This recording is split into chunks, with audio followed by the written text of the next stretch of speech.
Sometimes the fastest car doesn't win the race. It's strategy. It's the guys in the lane. They did get the best pit stall in the lane to see what the others were going to do and then give themselves an opportunity to react. You'd almost say Larson deserved it more because the team did a better strategy in the lane, and then he risked it for the biscuit. If you go into this, you're going to shit tyres, and they're like, cool, we're going 3 pound under.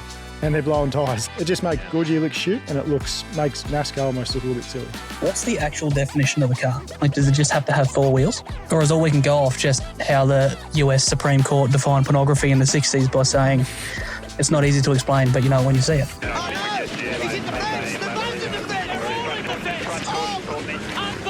Sound check. Sound check. Cheers, Barbara. Cheers, big ears. 25K you ran. It's a little spontaneous shout out there I want to give you there, mate. 25K. Thanks, mate. You can't be the only fit, good-looking bloke at the bar. What are you training for? Anyone that is wondering, you do a fair bit of time, you do spend a fair bit of time with getaway sticks. So what are you working on? You wouldn't know by looking at me, would you? Eh? No, just trying to stay fit for the race season and signed up to a stupid ultra marathon. So thought I'd better get back out there and do some Ks. Otherwise, I'll be real embarrassing on race days. So. But no, it's good. I just like to sign up to stuff. Just not forces me, but helps me keep on track throughout a race season. It's easy with the massive breaks between rounds in a support category land to get not lazy, but to let it go by the wayside. Just keeps me honest. Got to have the goal in sight, like some kind of target to work towards, stay motivated. But anyway, I thought just good job, mate. Made me feel bad when we just went down and had the wood-fired pizza after your trot. And I thought, fuck, That's really why I exercise, so I can go and eat and drink what I want. But we watched the Cup Series race, the finale at Phoenix on Monday morning with a lot of our lovely supporters on YouTube. We live streamed, which was unreal. Great to do that again. It's been a while. We did. We had 4,000 hunters in there watching it with us, which was pretty impressive for a Monday morning. Yeah, it was very nice. A lot of people, I think, have gone back and watched that stream as well since we finished it. So make sure, if you'd like to be part of it, subscribe and turn notifications on.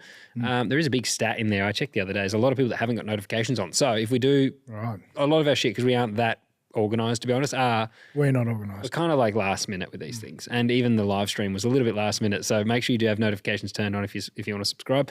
But yeah, overall, I mean, it was a pretty unreal race. And that's why we wanted to do this pod tonight, is to actually break it down, talk a little bit about, I feel like the tyres were one of the biggest talking points in the weekend. Those things fell apart, provided entertainment for us, probably altered the outcome of the result in the end of the day. Format is the biggest talking point, I think. Your boy Denny. We had to delay this podcast actually 24 hours just because you've had a pretty tough time. I've actually had so many hunters message me on social media going, just checking in, you okay there, mate? Like I've had a lot. So that's pretty funny. But yeah, there's obviously some talking points, mate. Yeah, with what happened to Denny, what happened to Connor in Xfinity. So I think, the format of the whole NASCAR finals it's been talked about for a couple of years, but it's probably come under fire a little bit more so after the weekend's results. Yeah. Really, Trucks was the only one with Corey Haim. Like, he was dominant all season. Yeah. And he actually won it, but we saw with Connor, for those who didn't see the Xfinity race, he obviously missed out and he was dominant all year. Yeah, Jesse Love ended up winning it. Yeah, so people were sort of saying, now they're starting to wonder if the system's any good. Yeah. The Cup stuff we'll touch on. We've got a few stats around that and things. It is, for any of our Aussie listeners, Jesse Love, who won the Xfinity, is coming out and racing Super 2 for Terry Wyhoon at the Adelaide 500. So that'll be great. You'll get to see him on track, as well as Austin Cindric still confirmed with Tickford. So that's something to look forward to. And yeah, like you said, I think Corey Haim winning the Truck Series, that was almost like Connor Zilisch. Yeah, there was no other outcome that could have taken place, really. That's where I think Connor's is so disappointing because he had such a dominant season. I think Corey was very much the same. So at least one. Corey won 11 races, I think, through his truck season. So very similar to Connor. If not, he might have had an extra win on Connor. Yeah. So I mean, if he didn't get it done, it'd be as much of an upset as Connor not winning. We will just touch on the results quickly for you before we give our opinions, because I love sharing them. We do. Go on. Who take it away, Barb's results for the Cup Series? So Penske car won at Phoenix. Surprise, surprise. Didn't see that coming. So Ryan Blaney, he did get the win. Brad Kay was second. Kyle Larson was third. So the first of the 4 that were in the playoffs finished third. Joey Logano fourth. Kyle Busch fifth. Denny Hamlin sixth. Josh Berry seventh. Michael McDowell, the real show, eighth. Ryan Preece ninth. Chase Elliott 10th. And then we had Shane brought it home in P24. Yeah, and Rookie of the Year. So I took the piss out of him on our social media, but he's a very good mate of ours and obviously founder of Apex Hunters United alongside Nick Foster. But congrats to him on what was a pretty unreal rookie season. I think 5 wins this year. The only one to get more was Denny Hamlin with 6. But of course, it all came on road courses.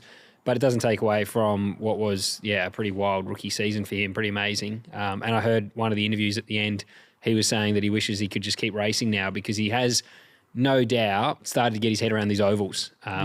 Even the video, I took the piss about it and you still can't drive in circles. But the fact is he's genuinely getting better. I think his finishing average was around 15th or 12th or something like that on the ovals. I think it was 13 or 14, over the last, taking away, from the last one in Phoenix. But pre-Phoenix, I think he rolled in like average of 13. So that is awesome. And we actually started talking about it, I think during our live stream especially, we were saying it's going to be interesting next year. If he can have regular top 12, top 10 finishes on the ovals. He'll win one. Well, even if he doesn't though, he can make it through to that round of 8. Yeah, that's true.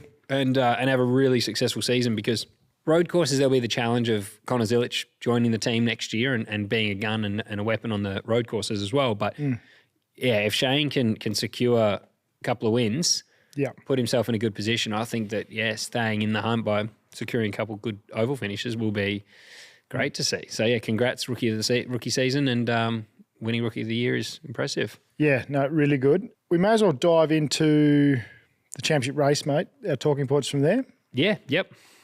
So there was nothing else really in the race. Like really, that's what I think it took us 10 minutes to realise that Blaney even won. So it probably is worth jumping straight in the championship fight because it did overshadow everything. And actually, just one quick note, I don't think it's going to be exactly the same in supercars. I do think the other guys are still going to get a little bit of credit, whereas this was just about those 4. Really a lot about Denny. In the telecast, Kyle Larson won. For those that didn't see, he won the championship.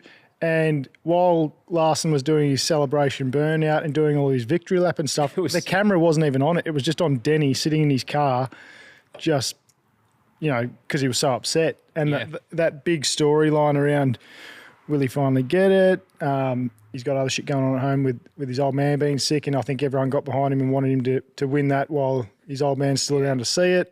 The whole Michael Jordan cigar story. There was a lot around it. So a lot of people, even people that hated Denny, were messaging us going, I actually want to see him win it. Yeah, I was surprised to see so many comments from people that actually did say exactly that. They're like, I hope that Denny can get this done. Not a Denny fan, but I mean, you couldn't root against him in that situation because it really was going to be a fairy tale. But you're right, it overshadowed.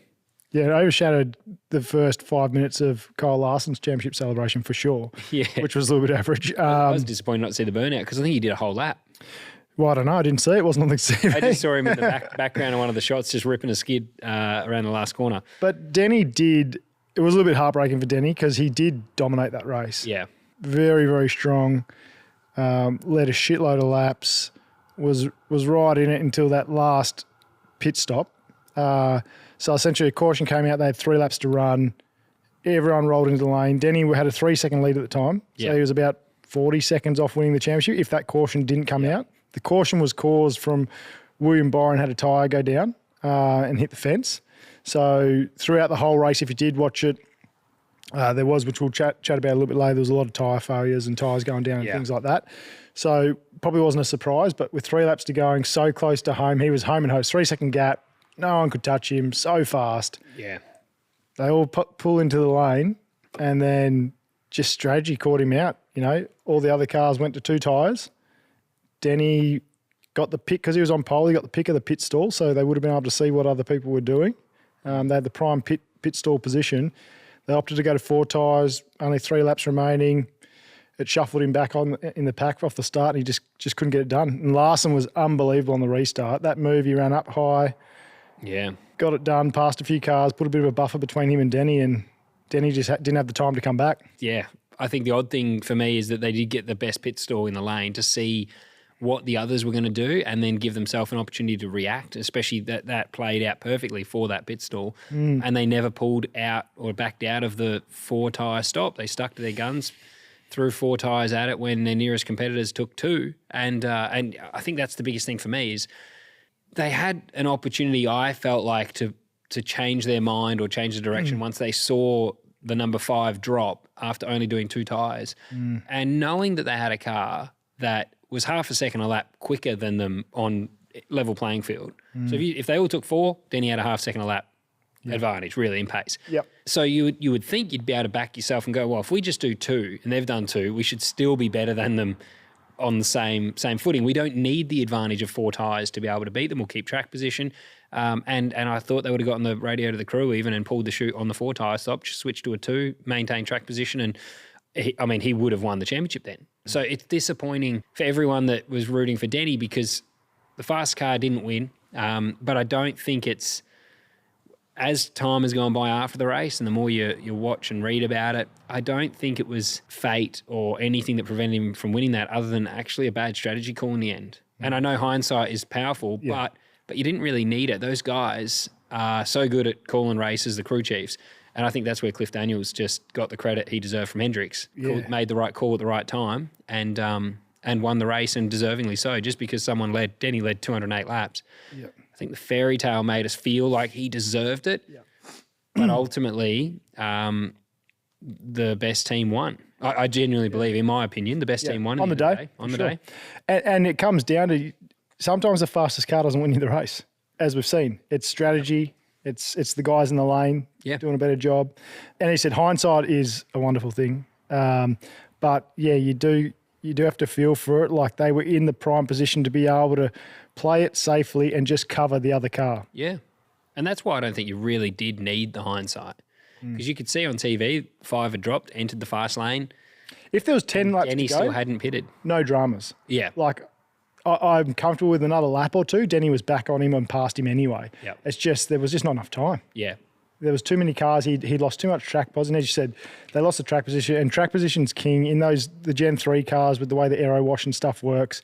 You can probably hold some up that's a fair bit faster than you for a lap or 2 if you really have to. Yeah. And okay, you might get dumped, but I just think track position it's the same in supercars now and Formula. Like in most competitive championships around the world, track position is key. Yeah, and I heard him compare it to the truck series about what he was doing with his 4 tyres, but I don't think that's apples and apples because you've got a massive. We've heard everyone talk about the depth in Cup Series compared to even the Xfinity Series. So that dwindles down again when you get to the truck series. So being able to come from behind like Corey Heim did and take the win is not the same or even as easy as it would be in the Cup Series, as it would be in that championship. So I think Cup Series has more depth. The talent's there. They're better on restarts. To see what Larson did on 2 tyres, like he should be getting more credit for his restart. Like his restart was unbelievable. He probably did a better job than Denny on 2 tyres versus 4. How hard he came out the gate on the restart, and the fact that he bombed it up there and did what he did and ran it up high, that's what won him the race. 100%. Yeah. So to your point, you say who deserved it, and I'm a big Denny fan, as everyone knows, but, well, you'd almost say Larson deserved it more because the team did a better strategy in the lane, and then he risked it for the biscuit on the restart. Like, it could have ended up in the fence. Yeah, no, he went hard on it. You can't take away. It was a good race. I mean, it took the wind out of my sails. I was flat all day, and we were streaming here, and I was just like, holy shit! Like I was speechless. There's like a good minute on our stream. I went back and checked about a good minute where we don't speak, and our hands are just on our head, just like couldn't believe what happened. I think there was genuine disbelief in that. I just thought it was done. Byron had the late failure because I think even Diffie in commentary was setting it up for here's your fairy tale. His dad's going to be watching on TV. His dad was on oxygen at the time and he's really unwell. He's setting this whole thing up that like he's finally done it. Your boy's going to do it. And then the late caution comes. And but the thing is to always remember in racing, like it's not over till the checkered flag comes out. So especially in NASCAR, even if someone just makes one decision better than you on that day, that's a deserving win. It doesn't matter if you've left the door open in the last corner and someone gets down the inside. That's no different to the 4 tie versus 2. Yeah. Sounds brutal, but you just reflect on those things and you go back into your debrief, and that'll lead to them for until this time next year. Well, I think it could be forever if Denny doesn't get another shot. I heard him say that the fun. What did he say? The fun's pretty much fun meter's pegged. He doesn't want to drive a car again at the moment. But look, I'm sure, as you say, by the end of next week, I think the kind of person he seems to be, he'll fire up, he'll go back to work, and he'll come back as strong, if not stronger. Yeah. I mean, he's been doing it so long, and this has probably been the best he's been. Yeah, and the best he's driven. That's he sort of said that. So, I think it'll hurt for a bit. I hope you're enjoying this episode, but I do have to interrupt just quickly to thank our fantastic supporters that allow us to create the content for you East Coast Car Rentals. If you're in the market for a rental car, think of those guys. And if you'd like a cheeky 15% discount, AHU15 is the discount code there for 15% off. If you're in the market to buy a car, not rent one, Lancaster Motor Group have got you covered for new or used cars. So think Lancaster Motor Group. Quadlock, fantastic supporter of our podcast as well. We use their products every single day on the pod using their desk mounts here. Also, we've used them to create the additional content like we did the Adelaide Motorsport Festival using their action camera mounts. So whether it's mounts, phone cases, they've got you covered. Quadlockcase.net. Now, the website for all of these brands that support us will be in the description of this podcast. Back to the show. I thought it was great to see how the other competitors reacted. I like that Byron actually put his arm around him and said sorry in the press conference. Really, obviously not his fault, but to feel as though he took part in adjusting the outcome of the result, he feels bad for that. And I think that is awesome. I think Larson is – I kind of feel for Larson in a way because he's been put in this situation where he can't celebrate 110% because – the fairy tale of Hamlin was taken away from Hamlin, and then Larson is dealing with this, like, he wants to celebrate, but the story is still around the heartbreak of Hamlin. So he's constantly being asked about that. And someone else versus congratulating him. And he's saying and doing the right things. But I think there's a part of me that, would be telling Larson, hey, we did the best job on the day. Might not have had the fastest car. Every man for themselves out there. But you can also throw it away with a bad call. We made the right call, so I think you celebrate. I think Denny has to just, you look at your own backyard and go, well, fuck, we probably did make a mistake. So I think Larson should be able to celebrate it. And looking at the regular season points, Larson was deservingly ahead of him. Might not have turned up for that last race with the car speed that Denny had, but we're talking about feeling ripped off because Denny didn't win the race and win the championship. But if we were to go back to a regular format or something even closer to a regular format, it's actually Larson that would have been ahead of Denny. Yeah. So, and I know there's others in it, but if you're just looking at those two, the whole being ripped off, if we go back to regular points, would not have been Denny. It wouldn't be the story around that. It would be the story around Seabell first, then Briscoe, then Larson. But in that dogfight, it'd be Larson. You actually saying, oh, he got screwed. So and everyone's blasting the format, which doesn't really make sense because if Hamlin won, everyone would be like, well, the deserving guy won. Well, hang on. Like in that instance, he won more races across the season, but he didn't win the final race. But I think what's worth noting quickly is that Denny did miss a race, and I've taken that slightly out of context just to use it as an example. But he missed Mexico. I'm sure that everyone would approach the championship differently if every round counted. You'd go for more stage wins, and the results with the point standing would be different because people would attack every weekend differently. But I just don't think it's good just to share the optics. So on the Winston Cup Series standings, which is essentially like a normal championship year. It would be Chris Bell first. It'd be Chase Briscoe second. It'd be Kyle Larson third. Chase Elliott fourth. Ryan Blaney would be fifth. William Byron sixth. Then Denny in seventh. And one great note is Shane would be 19th. He'd be top 20 in his first season. Yeah, so that's pretty cool. And he's also the second most winning driver. And he'd be ahead of the likes of Hocevar, who I thought had a really good season for his pace on ovals. He'd be ahead of Austin Cindric. Oh, I don't like that Michael McDowell's one position in front of him, the real show. He's got him by a point. Yeah, right. There you go. But he wouldn't be far off. So 15th to be Bubba Wallace. Brad Kay would be 16. Kyle Busch, 17. I mean, Busch has had a bit of a rough year, but there's a lot of guys he's around as a rookie that, I know the road courses have assisted, but pretty good. Austin Cindric's in 29th. He's been around a while. Ricky Stenhouse Jr. is 31st.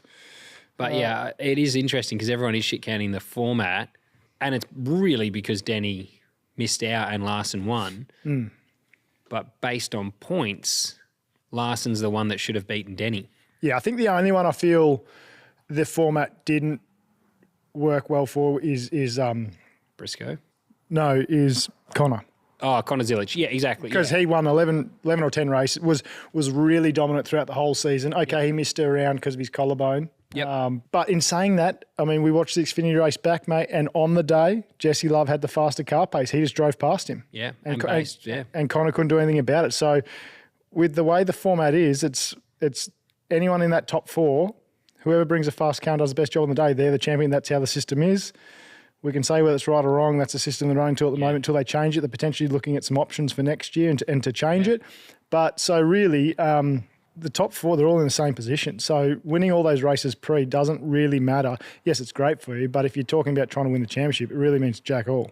Yeah, exactly. So, I think Connor, he is, like you said, though, he's the better example of the guy who dominated a season. Whether it was ovals, road course, it didn't matter. But then he come to the last round, and just because he didn't win that race, he didn't win the championship. And the guy, I think Jesse Love won round two, race two, and then that's it. He's been kind of MIA until this last event. He's won 2 or 3 races. It's better. Yeah. Not really a fair comparison there, and he's walked away with the championship. So I do think that's one that they rightfully so looking at the format and going, well, this is shit. This is, and I did love that Dale Jr. never shit canned it. Yeah, he didn't take anything away from Jesse. They all know the rules. They know they need to turn up at Phoenix and have a fast car to win. And they didn't have it that day, so he did. He was very humble. I think in that situation, you almost don't need to say anything, though. Yeah. It was great that he didn't, because it kind of gets said without it. Well, and the results show it. From Junior's point too, what lost Connor that, because Connor had the lead, was car speed. So the team just, as you say, didn't turn up with a fast enough car. Yeah. So, I mean, it was just... Feel for Josh as well, he's spotter. Yeah. Mate of the show. And, Josh Williams, unfortunately, he just missed out on that. I mean, what a season he has had as a spotter, though. How many wins? Because in the trucks, he won a shitload with Lane Riggs. Yep. Obviously won a heap with Connor. Yeah. Won a heap with Shane. Stellar season. So, yeah. It was what it was. It was entertaining, though. I enjoyed, I think it might have even been Logano that said that last restart.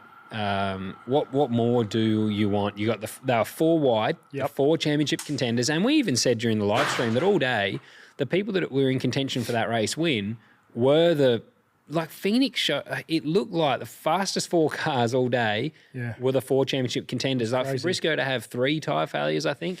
Yeah. Go to the back, come back through. I mean, Larson really was the slowest out of the top 4.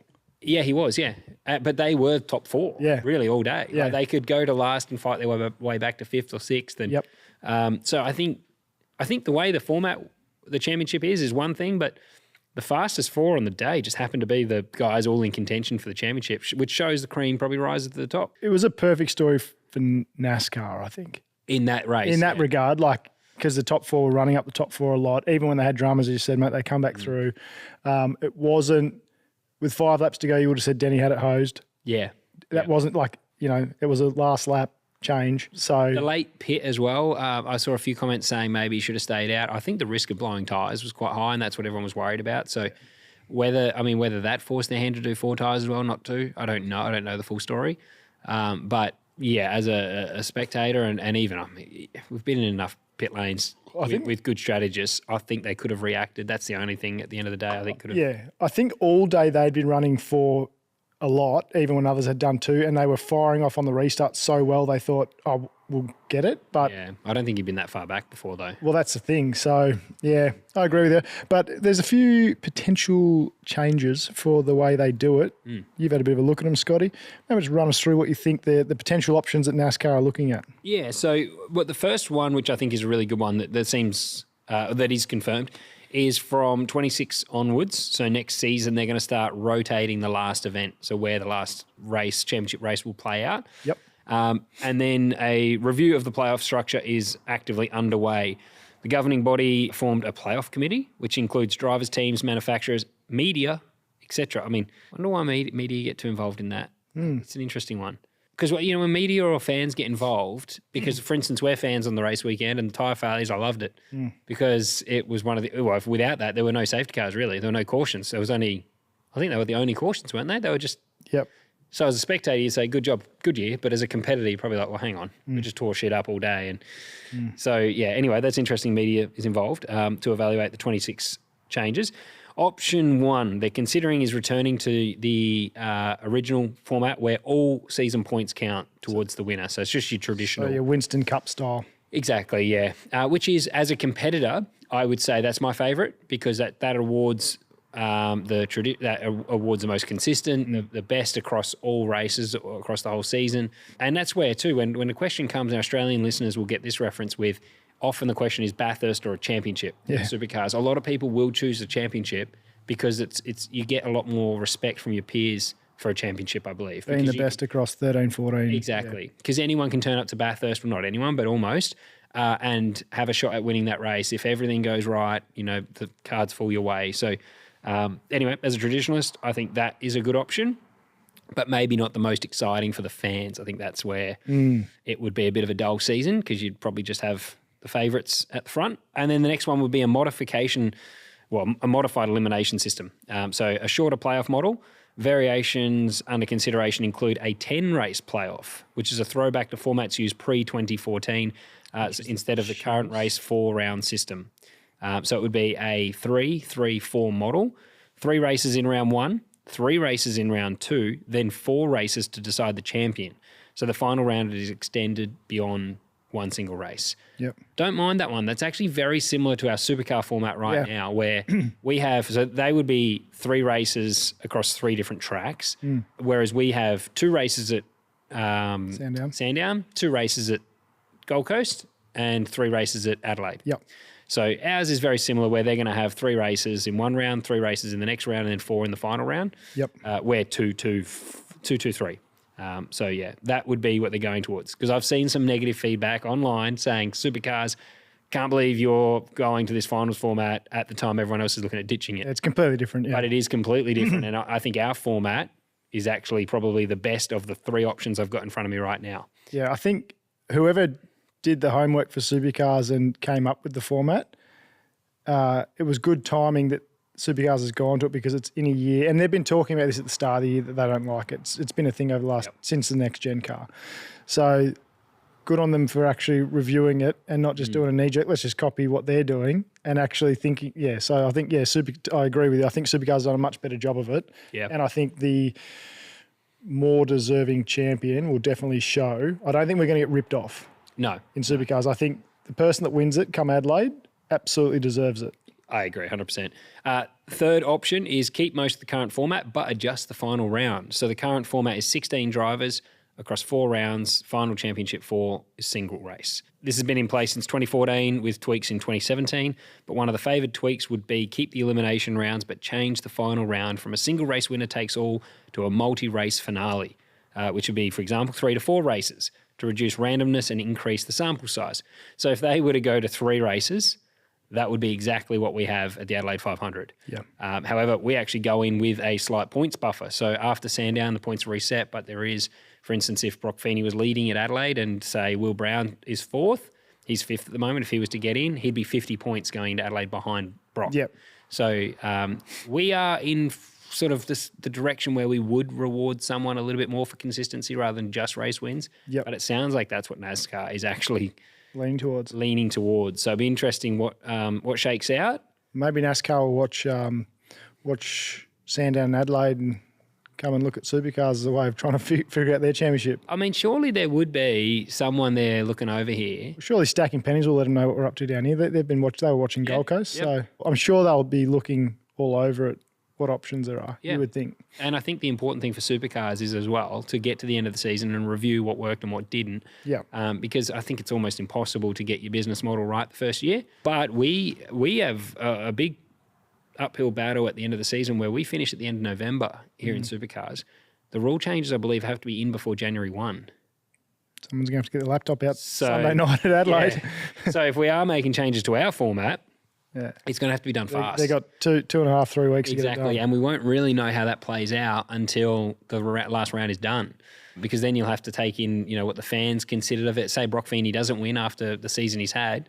How do the fans react to that?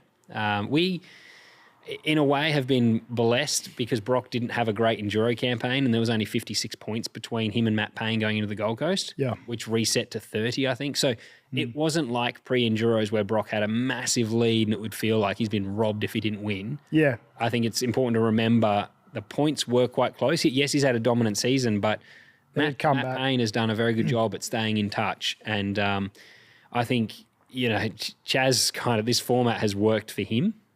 Absolutely. And got him in. But I think it's positive that NASCAR might be leaning towards what we're doing. Chaz is the Larson in our scenario. He's coming in 4th, he hasn't been always there, but hasn't won the most races this year, hasn't always been there, been a little bit up and down. Yep. And it worked for Larson, so. Yeah, he did. Yeah, he could come in and steal it. Yeah. So anyway, there's your championship options. So yeah, the question is, I guess, has Supercars got the better format right now? And will NASCAR gravitate towards what we're doing out here? Tell you Sunday at Adelaide over a cold one. Hunters, I just want to take a moment to thank one of our fantastic supporters, Shaw & Partners Financial Services. Shaw & Partners are a leading national investment advice and wealth management firm. They act for and on behalf of individuals, institutions, corporates, charities, and family offices. So, if you're looking for advice or assistance with investments or strategies, look no further than Shaw & Partners Financial Services.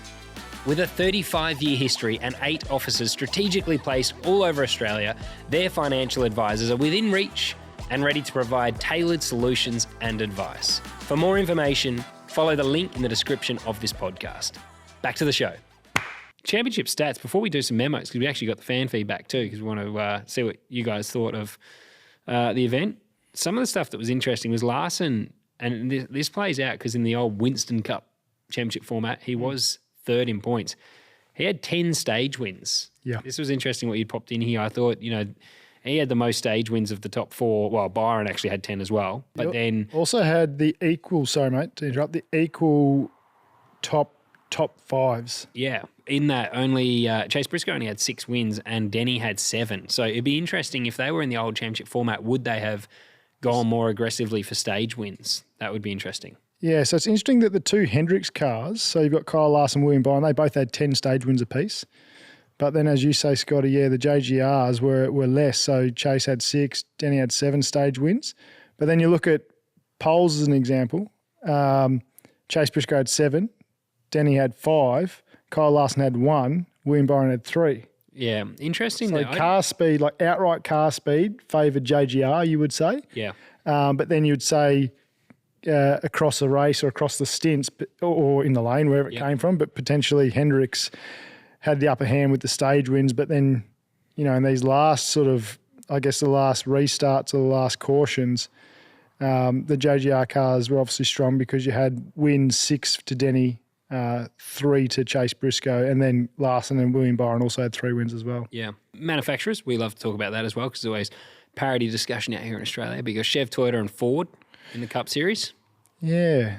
So I wonder if the Fords in America are down on grunt too. They only had 7 wins. Toyota had 14, Chev had 15. So it's even Stevens almost between Chev and Toyota. Ford dragging their heels a little bit there. But I did put in also the Xfinity here because it's worth mentioning, obviously teams and drivers can dictate that a little bit. So if you go to the Xfinity manufacturer standings, Chev had 25 wins, thanks to JR Motorsport, over 6 to Toyota, 1 to Ford. That just shows you, I think there's a bit of team in that and obviously drivers. So Chev, as we know, JR, what? The organic spaces can make a difference. Yeah.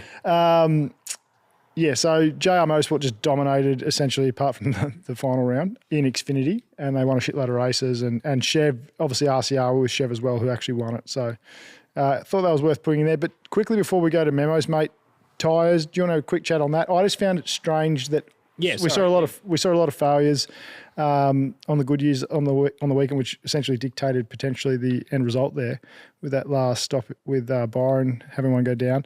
It amazes me because in the telecast they say GoodYear recommend a minimum pressure, but no one does it. It just amazes me that NASCAR don't mandate that like Supercars do.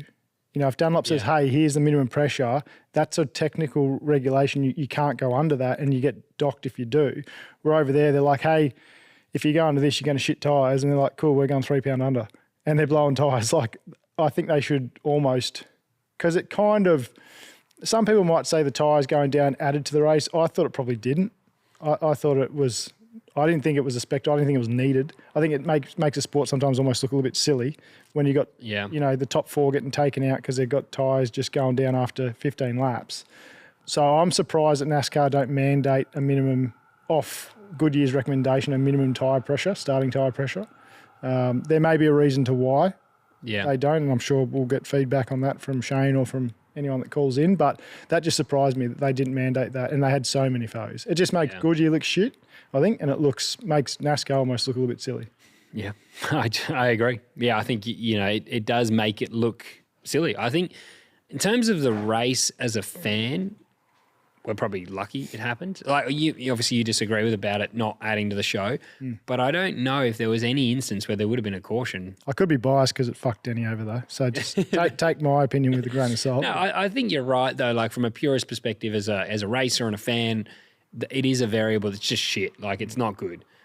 Without it though, I don't know if anything else would have happened in that race. Like, you do need cautions to open pit windows and throw people in alternate strategies and have things happen. And we got to see Chase Briscoe come from the rear through to fifth again before having another tyre failure. Yeah. See, it really affected Chase's day. Oh, it fucked his day because he was very fast, and Chase and James did a great job to keep getting him back in contention. But without those steps backwards, like.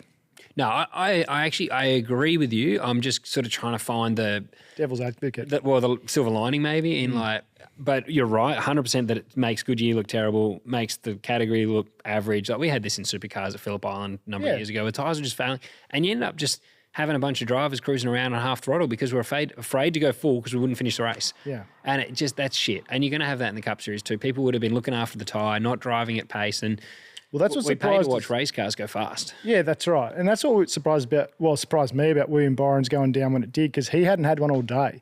And he did look quite conservative compared to, say, Denny and the other ones. And what a fucking shocker as well. Like to have no dramas all day. And we had said, wow, 3 to go.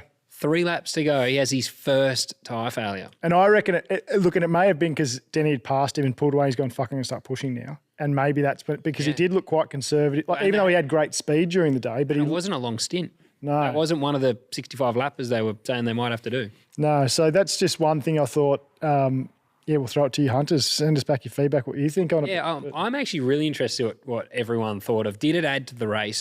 This is purely from the fans' perspective. Like, did you think it added to the race, or do you think it's just a bad look and you'd rather have none of it? Yeah. Because I'm probably a bit on the fence here. Agree on the category and the tyres behalf. Even the drivers and the competitors, disaster. Like, they were just, it's heartbreaking. 100%, it literally changed the outcome of the result. Yeah. So GoodYear definitely need to hang their head in shame because they affected the fairy tale. I keep saying fairy tale, but that is literally the only way to describe what Denny had in front of him. I guess from GoodYear's point of view, if they're like, hey, we're telling you can't run under this and everyone's running under it. Problem is with tyre manufacturers, they always say... They're always going to play it safe. Yeah, and I've probably just skipped it, but you're spot on with the minimum. If that is the case, so there's definitely no minimum? Well, no, because, I'm just going what the commentators were saying, and they're like... GoodYear recommend this, but no one runs it. They're going under that, and that's why we're having failures. So to me, that says there's not a mandated minimum pressure. And if there's not, I think we maximum camber, don't we? There might be a minimum mandated pressure, but it's not in line with what GoodYear are recommending. And they're building the tyres and they're saying, hey, they'll last at this, they're not going to at this, and this is where you're going. So did it need to be moved? If there is one and it's below what GoodYear recommend, like does it need to be adjusted for certain tyre combinations or certain tracks or whatever? Why can you not run? Like you look at a tyre that runs on a super speedway that's got to have fucking 80 pound in the thing. Why is it on that track, which is fairly flat, the loads are not high, why can't they actually just build a tyre that is stronger? You're asking the wrong bloke. I don't know. Because I do wonder, like... They've been changing the compounds like nearly every round though this year, right? Exactly. Yeah. So I wonder why they go, okay, everyone's going to be pushing the limit here. Why don't they make a tyre that is harder or stiffer? It won't have the deg, but you're not going to have, like as a company, you'd be going, well, what do we do now? Because if they're not going to mandate a minimum tyre pressure, you probably need a tyre that's not going to fall apart. And I'm sure they're the conversation. Because even before the race started, our members were saying in our chat, as soon as we went live, it was guesses how many tyre failures there would be. So it's not like we didn't expect it to happen. In practice. So it's already a joke. Like it's already the people laughing about it, playing the drinking games at home, going, well, how many bloody... and that's what it was. The question, I think it was first person that put in our members chat, how many tyre failures will Chase Briscoe have today? Yeah, because... And we guessed 4. I think you might have had 4 or 5. Because Corlig had they had to go their backup car because they fucked a car on Friday with a tyre going down and shunted. Yeah, with Allmendinger. Yeah, so, and they had the exact same failure and the exact same crash during the race. Yeah. So all the teams knew about it too, and that's why I don't know. There's obviously more to it. Yeah, I do wonder because you'd go, well, you're seeing the tyre failures. Surely teams would increase their pressures knowing that, or reducing cambers and things to try and look after it. To me, it's almost like there's some headbutting going on between the competitors and maybe GoodYear, because like Denny talks about quite a lot on his show. Yeah, I don't know. It's bizarre because they say it's not like they didn't know about it. It wasn't a surprise. It wasn't just a Sunday thing. It was like every time they were on track leading up to it, there was failures. So might be one worth. Maybe someone from Good. We might need to tell James Small to watch our latest pod so he can. Smalley, tell us what was going on, mate. Yeah, comment on it and tell us what the fuck happened because that was it's heartbreaking. There's someone going for Chase Briscoe too. I was like, well, he was kind of out of the show early because you knew he'd just keep blowing tires. But then he come back, we're like, he's on. Then he had another one. And you're like, fuck. Yeah. Sound check. All right, memos, mate. Let's rip into them, mate. All right, here's our first memo from Rusty. What's the actual definition of a car? Like, does it just have to have four wheels? So by that logic, would a kid's bike with training wheels be considered a car? Or does it have to have an engine? Because a quad bike has four wheels and an engine. Could that be considered a car? And then the likes of your Reliant Robbins and Morgans, because they've got three wheels. Could they be considered cars? Or should they not be considered cars because they've got three wheels, not four? Have you already Googled it? Where's the line in the sand here? Or is all we can go off just how the US Supreme Court defined pornography in the 60s by saying it's not easy to explain, but you know it when you see it? All right, what is the definition of a car, Barber? So I feel like this was a rhetorical question, but we're going to answer it for you. In the dictionary, it says a four-wheeled road vehicle that is powered by an engine and is able to carry a small number of people. Read it again. A four-wheeled road vehicle that is powered by an engine and is able to carry a small number of people. Well, that's actually interesting because the Reliant Robin that he referenced, I think that was made as a three-wheeler because in England you didn't have to register as a car. You got away with it as a bike. Cheaper for reg or something? No, you didn't have to register because it registered as a bike. So you didn't actually pay registration. So that's probably why, because it's a three-wheeler. So it only classifies as a car and requires registration if it has four wheels. AI's given me a slightly varied one. It says a car is a wheeled, so it doesn't say how many, a wheeled motor vehicle used for transportation typically with four wheels and an engine, designed mainly to transport a small number of people on roads. Okay. So it does. I think it's the four-wheel thing, but he's right about that. Does it have to have a steering small wheel? People too. You've got to be small. All right, next one, Dave. I have more questions than answers. Does it have to have a steering wheel than handlebars? Because a quad bike has four wheels and could transport. He lost me at pornography, mate, to be honest. He won me at that. G'day, boys. Thanks for the podcast. Scotty, thanks for signing my gear in Bathurst. No dramas, mate. Barbs, I still need to catch up with you. Sorry, mate. Living in Mackay, I don't always get to go to the same races as you. Anyway, good work, boys. Love it. Got a theory on the calendar. So how about this? We move Ipswich to the Townsville date. This is a supercar calendar. Then we move Sandown to the Ipswich round, but we make it the first of the Enduros. So then we have three Enduros. I like it already. Then we move Townsville and make it the first final. So we go Townsville, Goldie, Adelaide. I think we've seen that street tracks are pretty exciting for a final. And, they just throw a bit more of a mix in. And we all know we want three Enduros. Just want your thoughts on it, boys. I love it. Well, you had me at three Enduros, mate. I don't care how you change them around. As long as there's three Enduros, I'm in. I agree. And I was saying to someone the other day, Gold Coast, we're talking about how do we grow the sport beyond just domestically.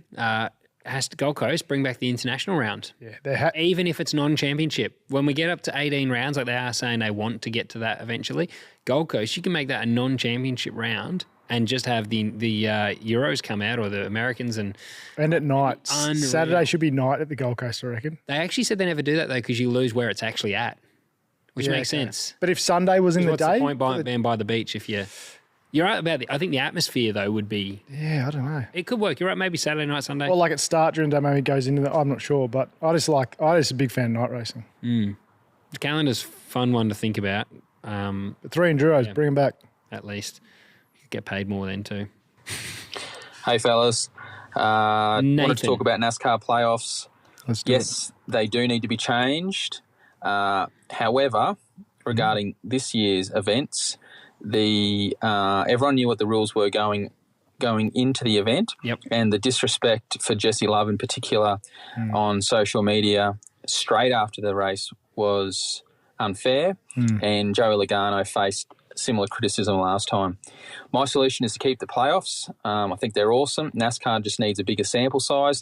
3 race finals would be excellent across a variety of tracks. And I also think the winners during the regular season should be rewarded more for their win. So SVG, for example, won 5 races and only starts the playoffs with a 25-point margin, which can be chewed up in one race, basically. So I think points and bigger sample size might fix the problem.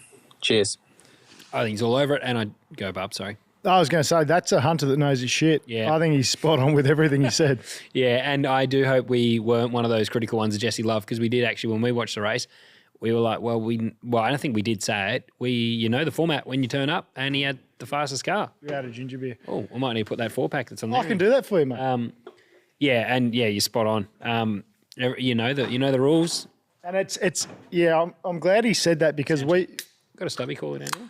Stop my hand getting too cold.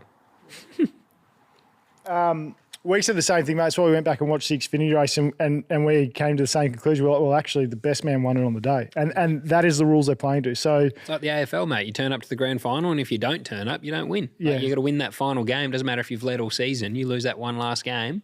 So it's and I think that's one of the problems with the final season is you had Jesse Love that copped a heap of shit, and then you had Kyle Larson's that his victory kind of got overshadowed a little bit. Yeah. So yeah, I agree. And in a way, Kyle Larson he actually does. If he had the speed of Hamlin on the day, no one would have really talked about it too much. No. Which aren't we just saying then we're celebrating having speed for the one race? Yeah, it's bizarre. It is. How bizarre. Okay, next. But anyway, yeah, Nathan Graves, shout out to you, mate, because you do know your shit there. You nailed it, brother. Here we go. David. Hey, lads, love the show. Hope you're having a great day.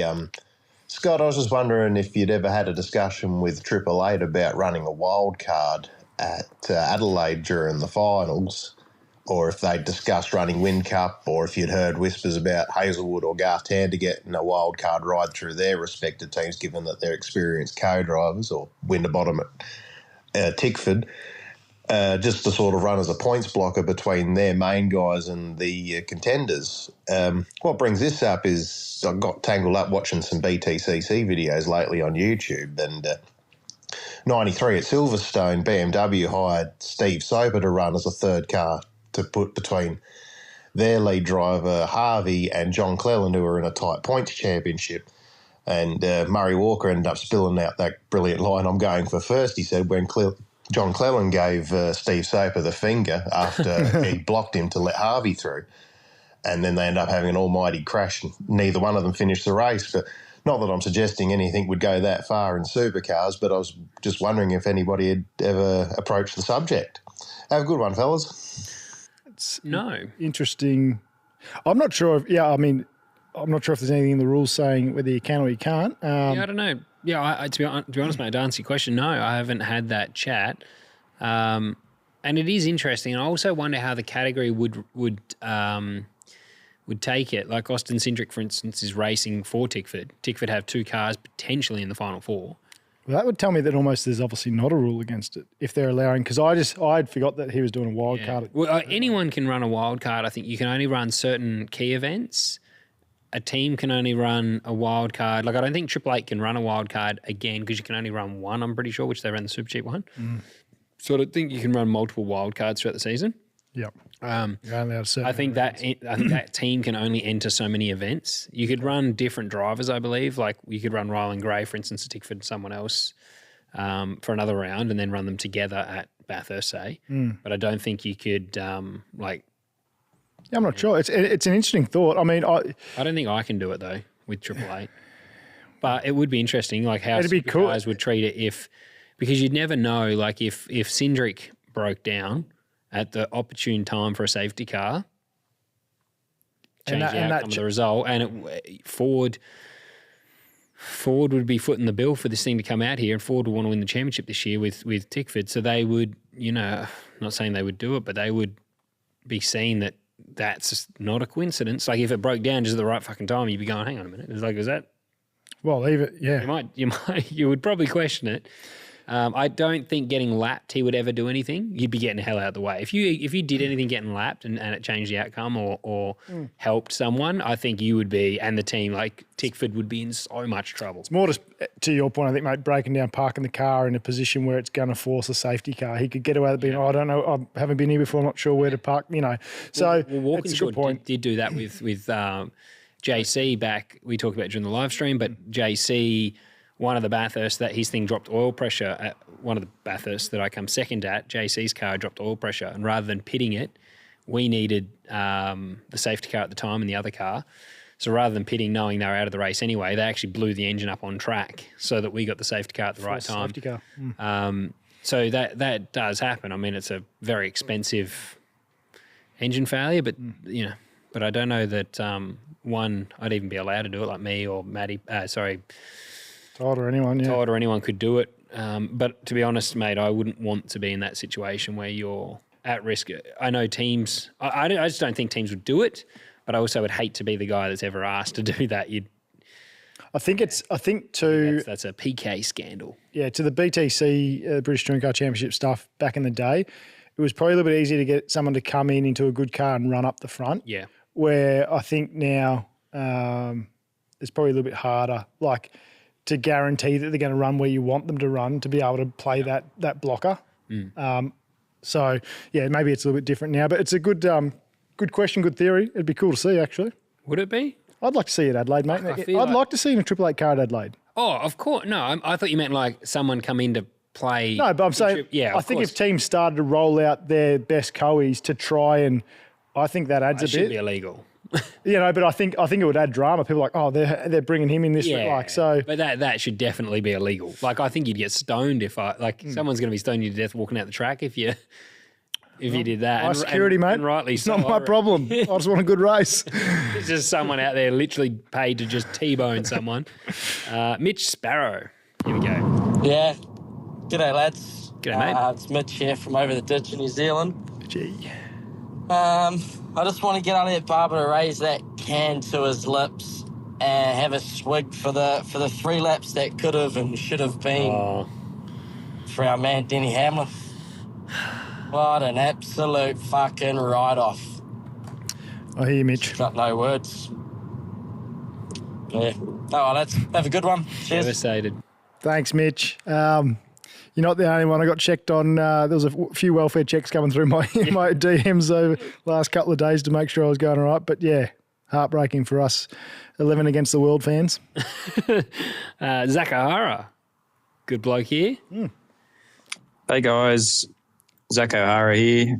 Not sure on the 4-tyre call for Denny. Not sure who made that. Maybe they're regretting that now. Not really related, but I'm going to say it while I'm here. Stock Cars Australia at Calder Park this coming weekend. Come see some old school NASCAR and Oscar action. Cheers. Love the pod. There we go. You're out there too this weekend, aren't you? Be there or be school. I will be there. I'll be there all day Friday. I'll be there for a little bit Saturday morning. So definitely worth going out and checking it out. AASA running an event at Calder Park.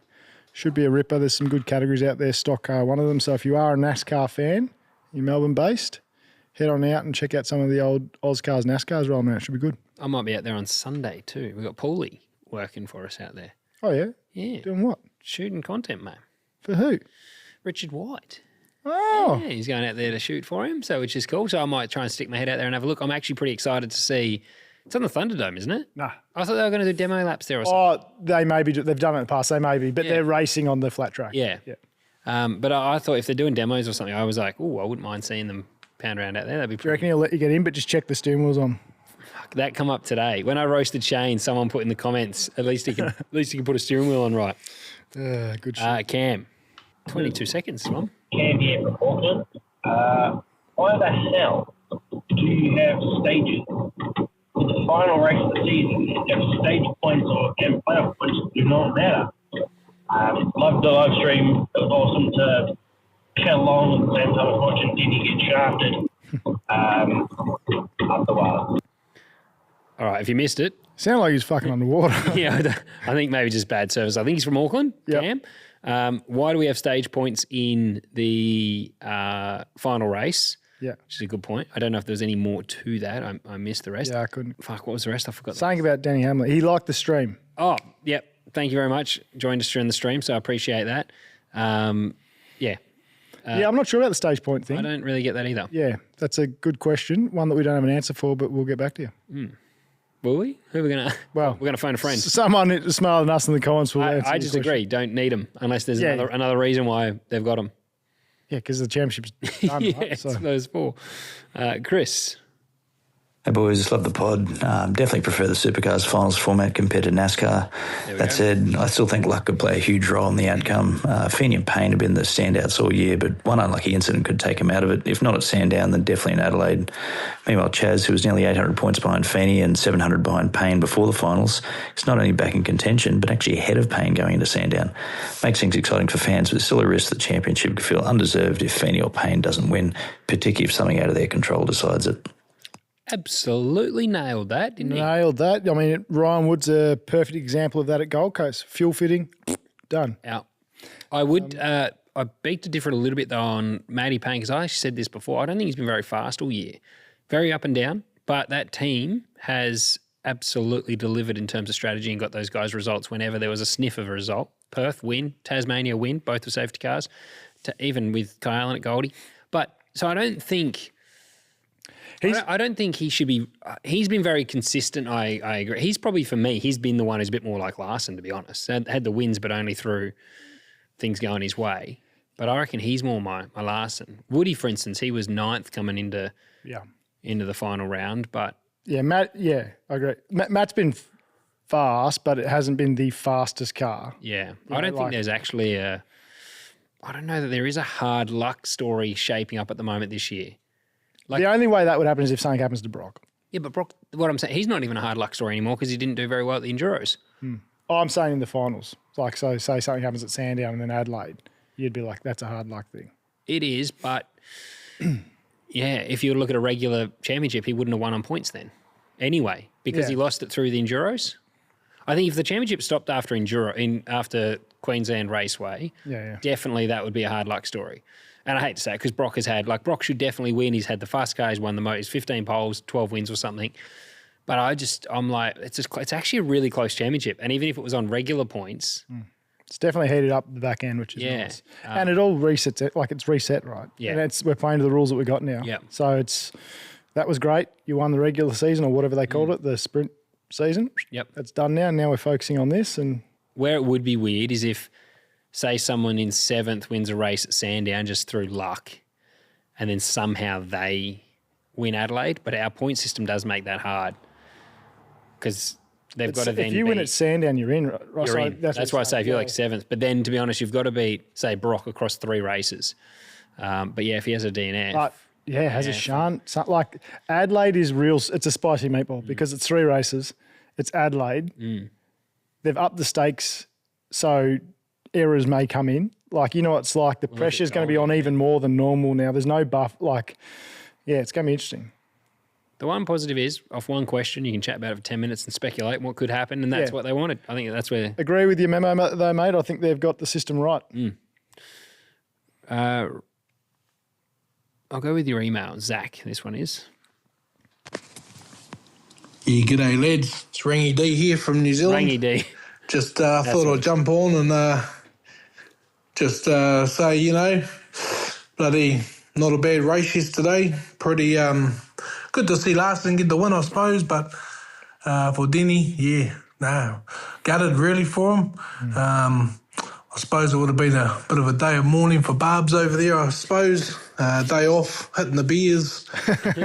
Commiserations to your mate. I know you'll be gutted about it. Thanks, but that's motorsport, isn't it?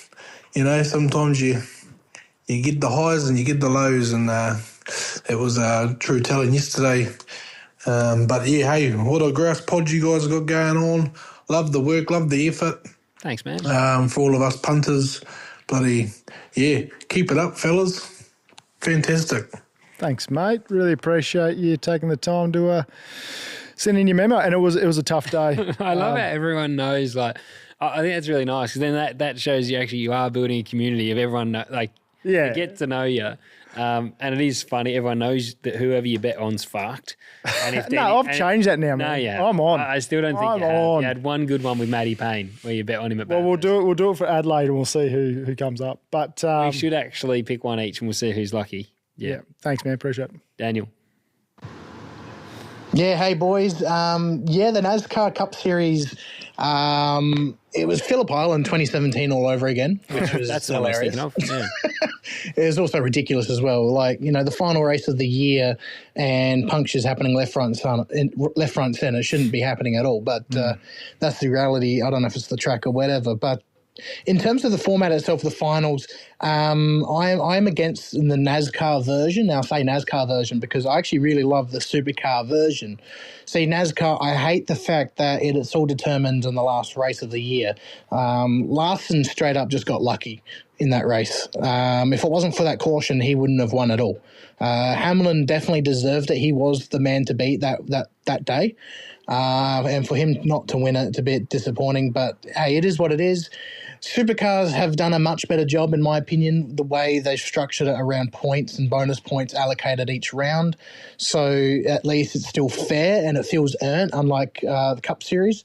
So let's say like Brock has a brilliant like Friday and Saturday in Adelaide, but has a disaster on a Sunday, but he's still able to clinch the title. I feel like with the points, the way the Supercars have done it, it's more earned than NASCAR. But that's just my thought. I'd like to hear your thoughts on it. If you do like the finals or you think NASCAR should go back to the old style of, points to the end, or do you reckon they should do what Supercars are doing and doing a sort of points final structure?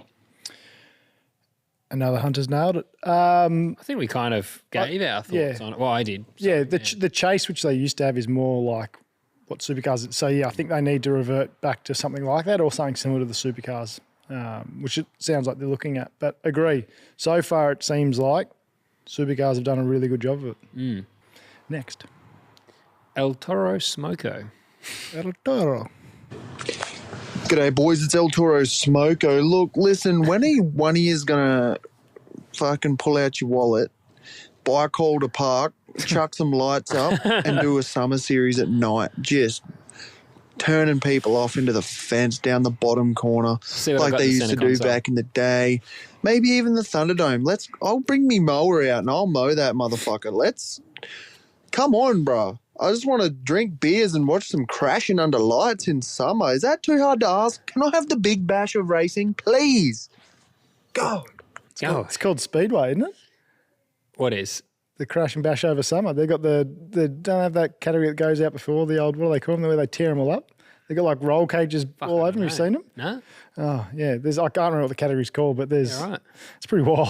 I'll see what scrap change I've got in my centre console, mate, and I'll sort it out for you. Yeah, I don't know if I've got enough to 25 million or something sitting in there. I definitely don't have enough for to convince Rod to sell it to me. That's for sure. But anyway, I agree though. Imagine a summer series out in the old Thunderdome. I never got to experience it at all. From November to Jan, or even December to late Jan or Feb, would be great. Night races there. Once it's not as hot. Yeah, free entry. Just great. My first car race was a night race at Calder in summer, actually. So they used to do that stuff. They never bring it back. I'm with you. Norelle. Hi, guys. This is Norelle. Regarding Phoenix, well, a couple of thoughts. One, I was so pleased that Larson won. I'm a big Kyle Larson fan and I'm a big sprint car fan. And I hope Kyle does well in Perth when he comes out at Christmas time. It was so great to see him win the championship and he literally seemed surprised. So well done to all at Hendrick Motorsport and Car 5.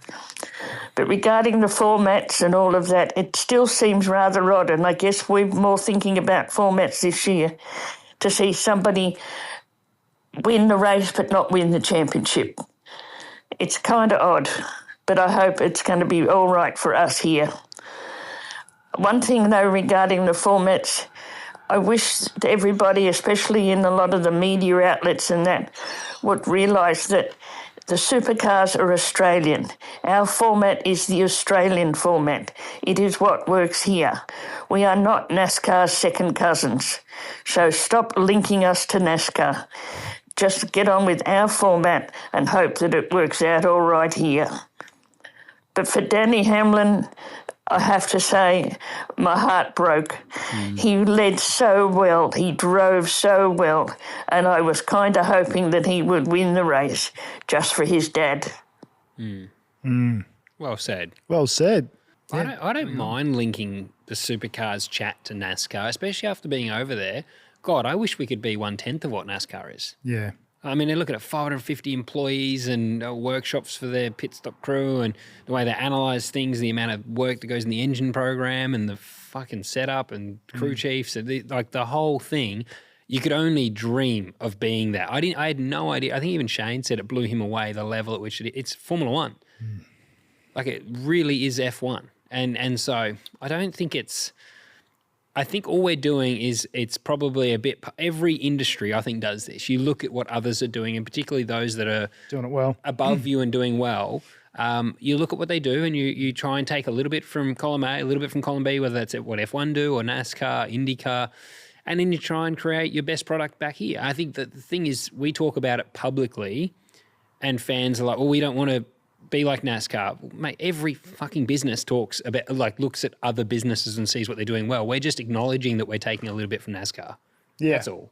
I think everyone does it. We just talk about it. Yeah. I think also because it's the first time we've done a playoff style. Everyone's just going, oh, it's like NASCAR, even though the one that supercars have created is actually quite different. And it sounds like it's better. So credit to them. Yeah, I think that's where NRL's maybe coming from. Like, it's different. Like, yes, it's a similar thing, but ours is going to be better, as all the fans seem to say already, than what they've got. So, yeah, it's going to be interesting. But I think she makes a good point about separating it, because when NASCAR is getting negative feedback, there are comments I'm seeing today where people are like complaining about the supercar format already, but they clearly don't understand the supercar format, and then they're only being lumped into that because of the negativity around the NASCAR format. It's like, and that's what I mean. I think they're thinking it's the same thing. They're completely different. They're so different.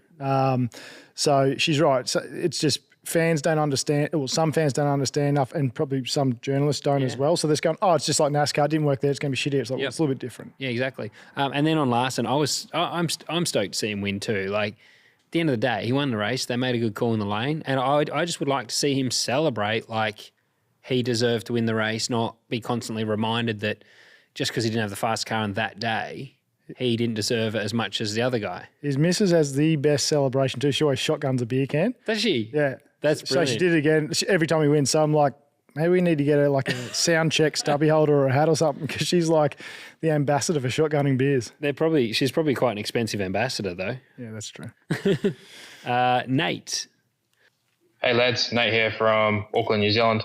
Not NASCAR related, but just been to Hampton Downs for GT4 and GT Australia, which was sick to have those kind of cars here, and caliber of supercar drivers and supercar co-drivers as well. Sick to see. Awesome range of cars: Audi, Ferrari, AMG. So many cool cars, but I was actually really, really disappointed at the crowd size. I don't know if it was lack of advertising, but the racing was great. Hampton Downs facility is great. So easy to literally park it outside the front gate, walk on in. But yeah, really disappointed in the crowd size. It's not often we get these kind of big supercar drivers and professional teams that do Bathurst 12-hour, 6-hour, can go around the world. Just bitterly disappointed in the crowd size. Half of it would have been the racing teams, their extended crew, and corporate kind of stuff. But wicked event. Really, really proud. And Rusty did a great job commentating. He was one-man band everywhere. Anyway, keep it up. Cheers, guys. It's a good point he makes. I watched it on the weekend because my good mate Georgie Mediki was fighting for the GT4 Championship. They finished second, so congrats to Tom Heyman and Max Gagan for winning that. So I watched it, and I thought the telecast of it was really good. It's obviously done on a bit of a budget compared to supercars and stuff like that, but I actually thought it was good. Agree with you, mate. The GT4 race was awesome. I didn't actually see the GT3 race, but the GT4 racing was really entertaining. Crowd size did look small. shout out to Ronan Murphy, to Murph's son, Greg Murphy's son. He commentated with Richard Crale. Oh, yeah. And they were both awesome. Yep. So that was for the GT4 races. They were really good. So, yeah, I thought it was good too. So if the crowd was small there, you should definitely, if you're a Kiwi, get there next year because I agree, mate. It was pretty good racing. It's probably as well. Unless you're in the motorsport bubble, did you know it was on through, does the promoter put money behind? I think SRO events are generally, they don't get a crowd and it's probably around the promoting of it. Like a promotion. It's more just a competitor base, so. Which is what, is it Rudzis, the promoter at Supercars? So Shane does the 12-hour. Okay. Yeah, Who but does the SRO is Stefan Rattel, so it's... Oh, I know who that... No, I'm saying... what I was going to say was credit to the Supercar team, I guess, when a Supercar event is on. Right. Getting people aware of it being on, whether it's activations in Auckland and things like that, making sure that the public do know that it's on. Because often, that's what I'd say, those events often pop up and then disappear and people go, oh, shit, I didn't even know that was on down the road. So... And because track days are always happening, people probably hear cars or drive past, see cars on, don't even realise the race weekend. So I think there's actually a lot on the promoter, making sure people are aware that there's actually a good event on with some good drivers. And I think that's anything that's not on a Supercar event. They seem to be pretty slack in that regard and just rely on the competitors to promote it. Yeah. Even like whether it's radio, TV ads, billboards, and it's not cheap, but unfortunately that's if you want to drag people to the racetrack, that's what you got to do, isn't it? Correct. Sheridan. Hey, Hunters. Sheridan from Brizzy. G'day, bro. Ex-Kiwi. Another Kiwi, that's good. Loving the pod. I have to say, I don't think Denny was the more deserving champion on Monday morning. The 5 team played the game, and they beat the other 3 blokes. Yeah. Having watched NASCAR for a while, is it the right format? It's close. It's close. Maybe a 3 or 4 race sort of stint at the end would be better than the one. But the actual chase, I think it's great. It encourages guys to win, have a go, take a punt. Race hard. That's pretty much what we want to see anyway. Look at Supercars. We focused on some guys that maybe don't get the TV time normally, and they're trying to get through and get into our version of the chase.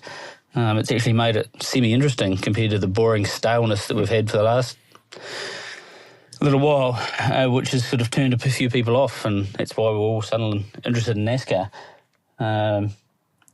Do I think Denny deserves the championship more on Monday? Well, no one deserves it. The bloke that wins it deserves it. And at the end of the day, this 5 crew won it. I still think Denny's probably going to get most popular driver considering the way he's acted this year. Yeah. People will just vote for him because I think he's definitely changed that sport for the better. Dragged me into it, to be honest. Yeah, the podcast alone, just what he's done for the sport, and it can't just be me. There's plenty of me's out there that have been brought along because of what Denny's done and then his attitude this year. Even when he won that race and was humble at the end and said, "I know I'm normally the guy that stands up here and trolls everyone, but genuinely appreciate you." It's been a season, I think, that's changed the perspective around him too. So yeah, I agree. I wouldn't be surprised if he did win. Yep. Favourite driver. And he's definitely gone to grow that sport as well. Like, it's amazing how much what he's doing, podcasts and stuff. Totally agree with everything you said, mate. We touched on it earlier in the show. Yep, the 5 was the better team on the day. They got the chocolates, so I agree. And you're right about the points, and it's funny that you say maybe it just needs a tweak. It sounds like that is what they're going to be doing. I don't think they'll go back to the traditional format. Well, I don't think they will. No, just a little tweak, maybe more races to decide the winner at the end. But at the end of the day, the fastest guys in that last round were the 4 guys that had won races across the last few races, and that makes sense, And NASCAR don't have to do a big knee-jerk, change it all drastically. They need to just do something like change it to a 3 race. Yep. They don't need to go and reinvent the whole wheel or take it back to the 1980s to the Winston Cup. Like, they don't need to do that. Exactly. Yeah. No, I agree. Well, hello, guys. Hopefully you get a couple more Americans in the voice memos here instead of all the Aussies. How cool was that? As towards the NASCAR race, it just kind of speaks for itself on what everyone is saying. But with all that aside, one thing I wanted to ask for your opinion on was something Brad Keselowski actually commented. He said, quote, "Do I feel bad for Denny Hamlin? Yes, but we are in an age where race wins have more value than championships, and he has won a lot the last few years," end quote. What are your guys' thoughts and opinions on that? Because I honestly, with the format that NASCAR has, I could see where he's coming from. And with the playoff format, it honestly, in my opinion, devalues the championship, because you can get a championship with just one win and have it said like that. And you don't even have to worry about your consistency throughout the year. You can just get a win at the end and secure a championship. So I just want your opinion on what the value of win is compared to the value of a championship in the NASCAR season. It's a great point. I have a take on it. I'll let you go first, though. You can have a... I don't really have a take on it, but I do understand that, like, NASCAR is racing that still has prize money and things like that. So from a team's point of view, yeah, the wins are really valuable throughout the year. From a driver's point of view, you probably still want to win a championship. But, like, I'm sure Denny's not thinking about the 6 wins he had. You know, if he'd won one race and won the championship, he'd probably still take that now, I think, maybe. So I'm not sure on that. But from a team's point of view, I think the wins are more valuable now than probably the championship. I think it doesn't matter how many races you win, the championships are what people will remember ultimately. We have it here in Supercars where there's guys that have won a lot of races but never won a championship. I don't think the race wins... You know, there's guys that have been really lucky and they've racked up race wins through pure luck. You know what I mean? And I feel like that, what does that say when you're comparing it to a championship that only takes the last race to win? I still think it's harder to win the championship because you still need to be there through all of the rounds. Still need to get yourself in. And you look at the final 4, 3 of them had won races in the lead up. There was only one place that got through, which was Larson on points. Yeah. The rest had won. They were the guys to beat in the last 4 events. Yeah. So I think you still ended up with the 4 best guys at the end of the race going for it. But yeah, I love the question because it's like it is always going to be a topic of conversation. But for me personally, I think, you know, if I was Denny, I'd be saying take 40 of my wins and give me 1 championship, because then you're always going to be in the lineup of drivers that have won a Cup Series championship. You're always going to be remembered in 30 or 40 years when you go through the list. And he's not the most winningest driver. If he was the most winningest and didn't have a championship, then maybe he'd be the guy you'd always talk to. But in 40 years, people will probably forget about the 60 and they'll talk about the guy who's had the most. I don't believe he's the most winningest. Nah, because Petty has like a ridiculous amount. Yeah. So I think it's like if he had the most race wins without a championship, then I think everyone would always ask the question, well, why has that guy got the most? And then you'd have the explanation that comes along with it. When it's 61, that gets buried in the pile a little bit, and the championships would be the only thing that take him out of the pile. So I reckon a championship is always... It's just always there. I think for a driver too, that's the end goal. You want to be champion. Yeah. You want to be the best. You want to be classed as the best in your field. For that year. And I still don't think like the format. I know it's one race, but I still looked at the final 4 as the 4 guys that deserve to be in that race with with a chance to win the championship. Yeah, no, I agree. Yeah, it wasn't a total like lottery that those 4 ended up in that final race. I think the hard thing is with NASCAR Cup Series is there's probably 8 that are good enough to, you know, that should, like Chris Bell should have been in there. There's Logano, Blaney. There was quite a few that you would say are the top guys. There's not just 5 or 3. There's like probably 10 in Cup Series that should win a championship based on. And when you look at like regular points over that old system, for Seabell to not even be in contention, isn't that the biggest catastrophe of the year? Yeah. But I don't know. It's a great question, mate. Anyway, I say championships over race wins. Yep. Hunters. What do you make a call? We've got to answer it because that's our first American call. So that's unreal. Championship. From a driver's point of view, championship for sure. Thanks for sending it in. Always cool to hear listeners from different parts of the world. Thornton Church. Fellas, El Porno here. Just touching base. That NASCAR race was pretty awesome. Good entertainment, real good race. Some good bursts and some real good driving. The tyres made it pretty exciting, but I feel like they must be pretty frustrating to try and run a race with tyres like that, like just too much dig, and everyone just running the risk of dropping pressures too low and causing blowouts. But I thought Denny did pretty good. controlled the field all day. I was rooting for Bowman, just the 24 car. I always, just there's something about the flames and the DuPont X-Alta paint jobs. Just, I'm a sucker for it. But yeah, I just cannot understand the team strat with overtime, 2 laps to go. You know everyone else is going to be running 2 tyres or no stop. Like, yeah, to do 4 tyres as the lead car, it just seems absurd to me. I don't know if you guys can shed some light on why you would do that with 2 laps to go on a track like that and run the risk of putting yourself down the order. If he'd put 2 tyres on, he would have won the race and won the whole championship, you know? So, yeah, interested to know what you guys think. Keep up the impressive work, legends. Chat. Thanks, mate. I agree, and we've got the privilege of hindsight, so we're going to win every day today. Yeah. 2 ties. Thomas Lockwood. Lucky. My takeaway from the NASCAR season as a whole is that the green-white checker rule needs to be fixed. When you got Shane winning road courses by over 10 seconds, and everyone's just hoping that there isn't a wreck in 30th place with 4 laps to go, there's something wrong. It should be like DRS in Formula One, where you have to be within X number of seconds of first place. And then if the caution comes out with 5 laps to go or something like that, then the race just ends under yellow. You know, at that point you say, that's good. The leader deserves the win because he opened up a big enough gap. And the loser, the second place guy, he was too slow and he doesn't deserve the right to have another go at him. And if you apply this to Phoenix, Denny had a 3-second lead and the caution comes out with 2-3 laps to go, and that should be it. Finish the race under yellow. Denny wins. He deserved it. He earned it. Everyone else, second place, they're too slow. Try again next year. And I think all this talk about the format and single race and all that, I think that's missing the point of what this low-hanging fruit could be. It needs to be fixed. Shout out, Thomas, another American. That's 2. Our first 2 in one show, so thank you. Yeah, it's a good... I really like that point, though. Point. I'm not a big fan of finishing races under yellow, but what I would say, I agree with you, something needs to be done.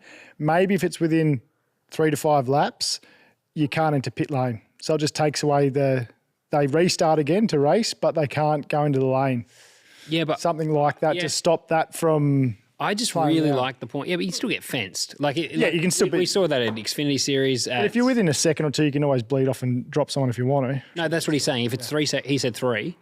If you're in the lead by 3 seconds and it's about to go white flag, that's the end.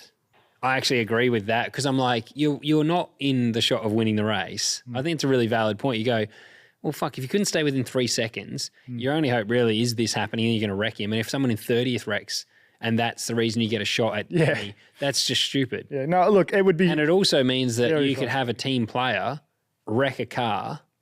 Like in that instance, it's actually surprising that when Denny was leading, another car didn't wreck to cause a safety car and get a green-white checkered for that exact reason. So I think if you can't stay within 3 seconds and you're on the second last lap of the race, if you're not within 3 seconds, there's no restart. That's the winner. You award the winner. I think that's not a bad point. It does get rid of... Because the overtime's awesome.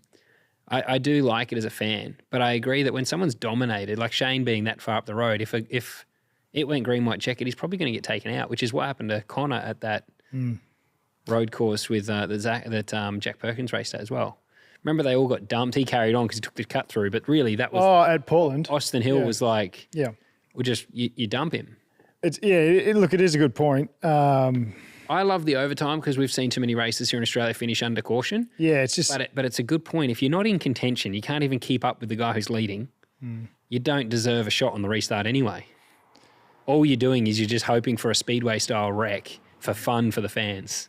Yeah, and that's where the promoters will never do it because that's what they're hoping for, right? But that's why ours got shut down here in Australia for that reason. It went to the commission and they said, no, we won't do that because... Cars will be running out of fuel. There'll be guys that just wreck each other off the line for no reason, and that's a gimmick. Yeah. Well, it's a great point you put to us. And I would have loved if that rule was in this year because Denny would have won. So, But it would be very frustrating as a driver, as he mentions, like leading, dominating, and then being like, fuck me, this guy's just blown a tyre. And now, like, I was home. And Denny said that 30 seconds I was done. I was champion if we didn't have a caution. Like, 4-hour race, 3.5-hour race, he was 30 seconds from being crowned champion. Yeah. And a deflating tyres cost him. And a shit strategy. Yeah. Great point. We love it. And on that note, I reckon that was great. There's a heap there's still more that came through as well. But thank you to the internationals too that have jumped on board to the Apex Hunters. Yes. Keep firing us through your memos. We love that. I did check YouTube, I think it was. Nearly a 50-50 split between New Zealand and Australia for our listeners in the last 30 days as well. So a lot of Kiwi support. Thanks to the Kiwis for listening. I'm heading over. You can't make it, we've just found out. I'm heading to New Zealand in December for our... I texted Shane this morning actually and said, well done in your Cup Series Championship, not bad. Real race. Get ready for the real race in December though. That's what really matters, okay? We've got SADA coming up in December, so I'm heading to New Zealand. But yeah, huge shout out to everyone that sends our memos through. Love to hear from you guys, and we do always read your comments as well to try and steer the pod in a direction that is relevant and still bloody talking about what people are interested in. Hope you enjoyed tonight's show. A lot of the time we do live stream them too, so if you're not a part of our Patreon, jump on there, sign up to our Patreon, you'll get notified when we go live, and then you can fire us while we're chatting and steer the direction of the show by chatting to us and engaging with us live while we're recording. So if you're not part of that, jump on, make sure you are. Upcoming shows as well. Greg Murphy, Marcus Ambrose, got a few exciting ones coming, Molly Taylor, so tune in. Nick Burkett, it's all happening. So the next couple of weeks are going to be flat out, so stay tuned, Hunters. Make sure you've got the notification set on Spotify and also on YouTube. Cheers, Hunters. Thanks, guys.